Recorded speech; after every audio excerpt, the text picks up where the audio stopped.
So it happened again. Another train derailed. It's Ohio again. This is the fourth train derailment in 6 months. It's getting to be a problem. In my opinion, there are two ways to look at this. The infrastructure is just getting old. Things are breaking. It's just falling apart. Many rail lines were originally constructed over a century ago, and they've had random band-aids applied to patch them back together, but they're just aging out. So far, these accidents have happened on flat ground. I'm guessing that railway bridges start failing soon. That's where the real damage happens. But the second reason is that we're at war. This is some type of sabotage. They're being derailed on purpose, either foreign or domestic. Did you know that a train derailer device actually exists? It's a specific tool that's designed to take a train off the tracks. There are thousands of them in various train yards across the country. Sure would be a tragedy if one got stolen or went missing. First at 4, it's a device designed to derail trains, and now it is missing. Toledo police were out at a South Toledo chemical company earlier today when that theft was reported. Barrett Andrews has the information you will see only on Fox Toledo. Officers put out what they call a general broadcast over the police radio earlier today, letting all the police officers working know exactly what was stolen.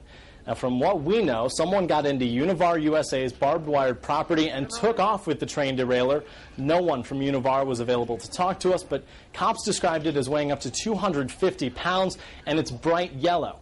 And we talked to a train expert at the National Railroad Museum who explained the device is to keep train cars from making it to other tracks in situations when it makes more sense just to derail the train than let it hit something. They're generally designed for sidings for slow speed. If you do have one that is introduced to a main line at a higher speed situation, there could be some very serious consequences. That news report was from Toledo. Hey, Toledo is in Ohio. Now, that news report was 13 years ago. I have no idea if they increased the security around these types of devices. But, I kind of doubt it. We're not talking about Ocean's 11 here.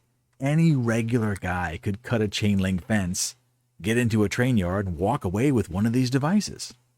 Now imagine someone funded and organized, like Al-Qaeda or the CIA. We know for an absolute fact that undocumented Al-Qaeda members have crossed our southern border, and they're just wandering around the heartland of America. Would they do this? Why not? It's cheap, easy, and extremely effective. You don't need to be a James Bond villain to orchestrate this type of event. This brings me back to my favorite book, and I've talked about this several times, Atlas Shrugged. The book was about many things, but running trains was a focal point. It's not much of a spoiler for a book that was published over 65 years ago, but when the main bridge over the Mississippi River goes down, it breaks the country in half. Literally and figuratively. We are still vulnerable at the Mississippi River. Once those bridges are down, transportation is going to get really hard. We can still get avocados from California to New York, but they're going to cost a lot. Now, everything is going to cost more, even if it doesn't travel by train. And you're smart enough, you can figure this out. So of those two scenarios, old age or under attack, which is more likely, and which is more terrifying? Now, the truth is, it doesn't really matter. Our current administration can't fix it either way. Hey, sorry to ruin your day. Just bad news on this one. But come back later. I'll have another video soon.